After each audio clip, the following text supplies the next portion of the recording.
sejak usia 40 tahun ke atas, terjadi yang namanya penurunan massa otot. Nah, kalau penurunan massa otot 1% per tahunnya, itu setara dengan penurunan 1-3% fungsinya kita.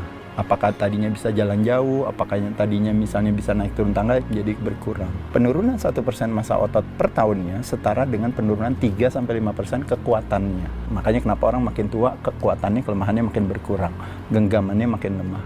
1% massa otot hilang, itu setara dengan 8-10% speed and explosiveness, artinya kecepatan.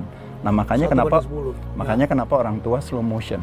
Nah, jadi kita bisa lihat di sana adalah terjadinya penurunan massa otot akan berpengaruh terhadap penurunan massa kekuatan tulang.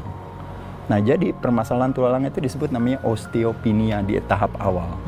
Itu disebabkan karena hilangnya massa otot, itu yang disebut dengan namanya kelaparan akan daging, kalau bahasa Latinnya disebut namanya sarcopenia. Nah, jadi sarcopenia menyebabkan osteopenia. Osteopenia, tulangnya Prof bermasalah, menyebabkan geraknya kita menjadi berkurang. Gerak yang berkurang menyebabkan kadar lemak kita meningkat.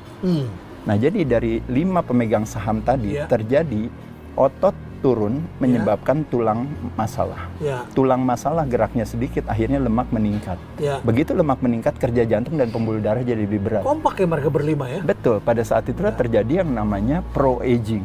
Nah, permasalahan kesehatan di Indonesia bukan semata-mata permasalahan obesitas, tapi permasalahan kesehatan di Indonesia semata-mata adalah permasalahan under muscle.